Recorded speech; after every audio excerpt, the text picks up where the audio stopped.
Well, each and every month I try to look at the UAH satellite based temperature of the lower atmosphere, the lower troposphere, and the temperature for the month of March is out and it's a plus 0.15 Celsius above average here. So you can see where it is marginally warmer than what February came out.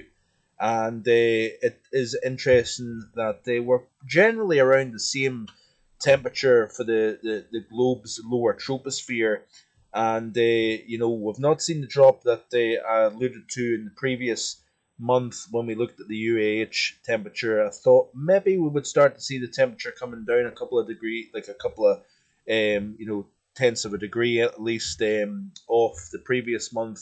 So it's kind of almost indicating a slight flat line here above the average line here, and with a 3 year La Nina in place here, it is interesting to see how we're not seeing a terrific deal of cooling in the lower troposphere without upsetting people on the cold side of things, or even in the global warming side of things. I always try to show you exactly what I'm seeing and providing very little in the way of bias towards either cold or warm side of things here. But certainly, I would reckon you're marginally about the kind of the same kind of temperature roughly from February. And when you look at the temperatures globally at the moment, we've got a lot of warmth within the planet at the moment here. So from a global point of view, the temperature is plus 6 above normal. You can see here that the northern hemisphere is 1.1 Celsius above normal. We've got the Arctic at 1.3 above normal. The Antarctic is actually above normal at 0.3, and the tropics is 0.5 Celsius above normal here. Been interesting cooling actually across parts of Thailand and Vietnam, where we've had some of the coldest daytime temperatures and nighttime temperatures on record for the month of April, which is quite interesting. And in recent years, we've seen a tremendous amount of heat in this region of the world in particular, but we've seen an interesting little cold wave going on around Vietnam, Laos, Thailand. I think even parts of Malaysia as well has been slightly below normal.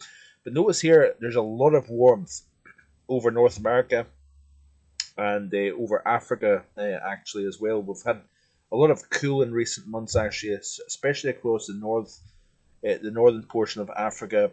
We've had a lot of heat across the Middle East at the moment, and through the heart of Asia as well. We've had a lot of heat as well, so there's no denying there is plenty of warmth to speak about, despite the cold that we're seeing over Europe at this moment in time. Of course, we've warmed things up across France, Central Europe, the UK, and we're going to start to see the temperatures coming back down once again over the next 24 hours, and that should linger in towards early next week, and then we could be seeing the temperatures coming up fairly substantially, I think, through next week. There's still speculation in terms of how cold the incoming cold lasts, but the modelling is indicating heights building from the Azores northwards in up the western side of Europe here as we go forward here. So like I say, plenty of warmth to speak about. There is areas of cool, Eastern Asia, for example, Europe, of course, and we're also seeing across the western portion of the United States. But I would say there is a lot more warmth than there is cold on that map here. And of course, this is just the global average temperature for today, of course. Looking at the North Atlantic sea surface temperatures, by the way, we've seen a very distinct cooling of the North Atlantic over the last couple of months, and that has been, I believe anyway, directly linked to the strong polar vortex, increased storminess over the Atlantic, upwelling of cold waters deep below to the surface. Now that we've shut that down and we're seeing colder weather over Europe, we're seeing calmer weather, relatively speaking, over the North Atlantic with high pressure, we're then seeing the warming of sea surface temperatures here, and you can see the warming taking place over the last couple of weeks. Temperatures going from actually 0.2 Celsius below normal now back up to plus 0.2 Celsius above normal. So we're seeing that warming, and the weather has a direct linkage to that warming. We've seen that with the cooling, now we're seeing it with the warming here taking place here. Global sea surface temperatures look like this here. There's a warmer than normal Atlantic starting to show up here to the west of the UK. How quickly the sea surface temperatures can cool and warm always amazes me. That we've got lots of cool water over the Mediterranean, the Black Sea, around Africa. We're seeing warming taking place now over the Indian Ocean, which is quite interesting as well. And there's been some very, very significant heat across parts of India, Pakistan. Of course, you're getting the time of the year now where we're seeing the pre-monsoon heat. Temperatures generally build through the month of April and May, generally peak at the end of May.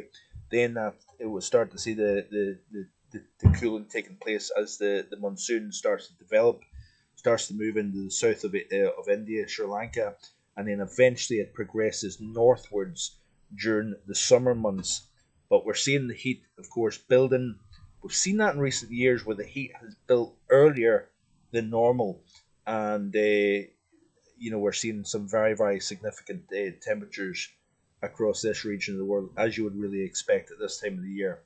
The La Nina is still ongoing. Notice we're starting to see a bit of warming here taking place off the South American coast as well. We've got cooling still in a horseshoe surrounding the eastern portion of the North Atlantic as well. As you can see, still very warm over the central North Pacific here. Quite a lot of cool extending from Africa through the Cape Verde Islands towards the Lesser Antilles as well. Very warm over the western North Atlantic as well, as you can see here. So a couple of interesting things just to point out as we go forward. Temperatures warmed up significantly through the course of this morning. These were the high temperatures yesterday, 3.5 Tane. We had only 2 degrees at Dice Airport. Get yourself down into the even into the central belt. We had 10.6 at Glasgow, 11.8 at Edinburgh, 12 degrees at the Charter Hall in the Borders. So big contrast between Aberdeen and Charter Hall, as you can see here.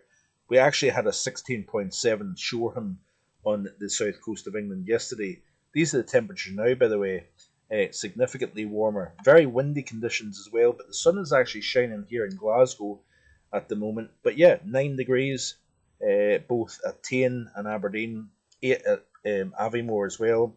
We've got plenty of teens down across the eastern side of England, really from Yorkshire all the way down towards Kent, Greater London, and into East Sussex, West Sussex, Dorset. We're seeing plenty of warmth to speak about. That's going to be short-lived because we've got, of course, the area of low pressure to the west of the Northern Isles, the Western Isles, should I say. What we're seeing is we're actually seeing milder air pushing that snow band up into Orkney this afternoon. So it's going to be snowing over Orkney. It's going to be cold here. While we've got sunshine, windy conditions, but mild conditions across even northern Scotland. So a very different day yesterday compared to today.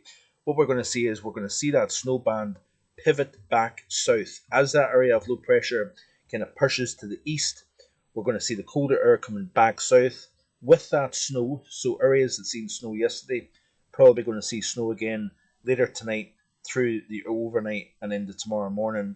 So I'll be back home in Invergordon later today. I wouldn't be surprised if I actually pull back the curtains tomorrow morning to a fresh covering of snow once again. Once that system exits to the east, we open the floodgates to cold air once again. And that cold air is going to continue to penetrate southwards over the British Isles, erasing the mild conditions that we've got at the moment. And as I skip back through the sequence here, you can see a rather significant amount of weather here with this 991 millibar low sitting over the northwest corner of France. We're also keeping our eyes on this area of high pressure to the southwest, because that's going to try to start to push increasingly mild warm air from Africa northwards up into Iberia. We're going to see a big fight, by the way, this weekend between cold air coming down over the British Isles, warm air coming up from Africa. We've got, of course, the battleground in between, so we've got heavy rain and potential stormy weather, actually, with this contrast as cold and warm meet over Western Europe. Quite the fight, quite the battleground as we go through the weekend here. And then as we push towards the period of Sunday the 10th, big old area of low pressure over the Atlantic here. We've got high pressure extending from the Faroes all the way down into the central portion of Europe here. With this area of low pressure to the west, we're pulling our air in from the south, so we're going to see temperatures warming significantly over Spain, possibly even into France.